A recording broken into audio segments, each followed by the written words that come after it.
Light पाणी नाहीच. आता डम्पिंग ग्राउंडचे करायचे काय? पनवेल महापालिकेवर 30 जूनला हजारो नागरिकांचा मोर्चा. माजी महापौर जगदीशभाई गायकवाड यांचा इशारा. नमस्कार, आपण पाहत आहात 4K digital news channel. Panvel महानगरपालिका हद्दीतील नागरिकांना पाणी, वीज आणि इतर मूलभूत सुविधांसाठी संघर्ष करावा लागत असताना आता रोडपाली परिसरात डम्पिंग ग्राउंड उभारण्याचा प्रस्ताव पुढे आलाय. या प्रस्तावाला तीव्र विरोध दर्शवत पनवेल महानगरपालिकेचे माजी महापौर जगदीशभाई गायकवाड यांनी प्रशासनाविरोधात आक्रमक भूमिका घेतलीय. रविवारी पनवेल येथील पत्रकार परिषदेत बोलताना जगदीशभाई गायकवाड यांनी रोडपालीतील प्रस्तावित डम्पिंग ग्राउंड प्रकल्प रद्द करण्याची मागणी केली.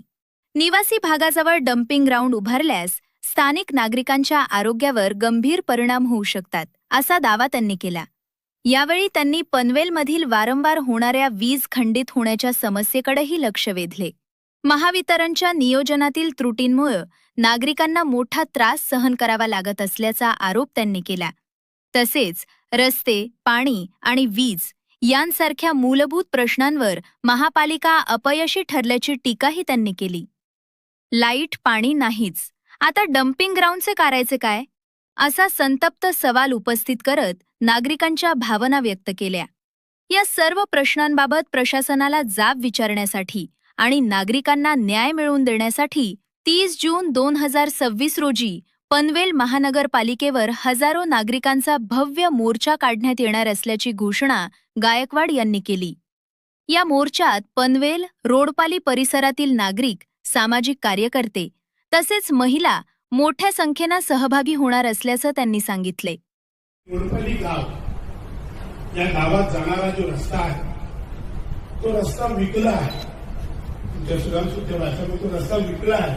तर तो रस्ता आम्हाला खुला करून द्यायचा आहे.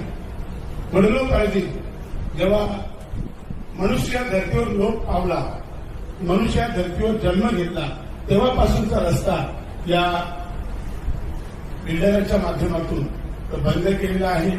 एक जेसीबी तोडायला 200 पोलीस बंदोबस्त त्या रोडपालीला दिले होते. म्हणजे ही एक भयान गाव आहे. म्हणजे पोलिसांना पुढे करून जनतेला, स्थानिकांना घाबरवून अशा पद्धतीची ही भूमिका जर हा प्रशासन घेत असेल तर ही मतलब खेदजनक बाब आहे.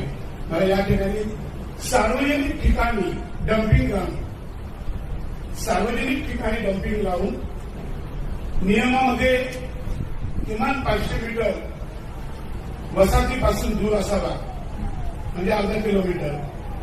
परंतु असं नसताना जिथं माझ्या गावचा, ज्याला आम्ही बाबूदेव आमचे कुलस्वामी म्हणतो, मसेसराला, असं आमच्या मसेसराच्या देवासमोर पलीकडे बाबदेव आहे, अलीकडे मसेसर आहे.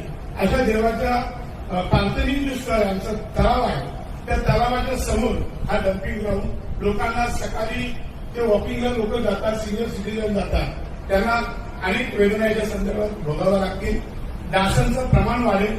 माझ्या कळमनुरीतही काही पत्रकार आहेत, कारण मी हेतू पुरस्कार सांगणार आहे की तुम्ही देखील आवाज याच्यावरती उठवला पाहिजे आणि सातत्याने आवाज उठवला पाहिजे. आणि हा डम्पिंग ग्राउंड तिथं आल्यामुळे काय होणार, टक्केची परिस्थिती काय झाली.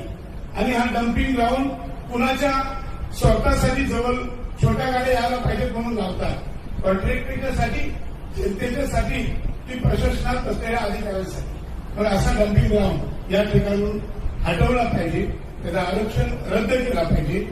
रोडपाली गावातील रस्ता हा खुला करून दिला पाहिजे. पाण्याचे जे प्रश्न आहेत, अनेक वेळा मी सुद्धा सभागृहात बसलेलो आहे, पाणी प्रश्न पेटवलेला मी जरी असला तरी पुरेसं पाणी आज नाहीये. आज कळंबुली, कामोटे, खारघर, ओल्ड पनवेलला किती प्रमाणात मिळतो मला माहिती आहे, पण काही पाण्याच्या ज्या टंचाई आहेत त्या संदर्भात नियोजन नाही. समस्या अनेक आहेत, समस्यांना उत्तर नाही, समस्यांना उत्तर केल्याची टोपी दाखवली जाते.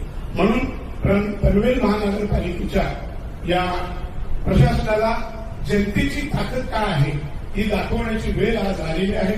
आणि येत्या मंगळवार दिनांक 30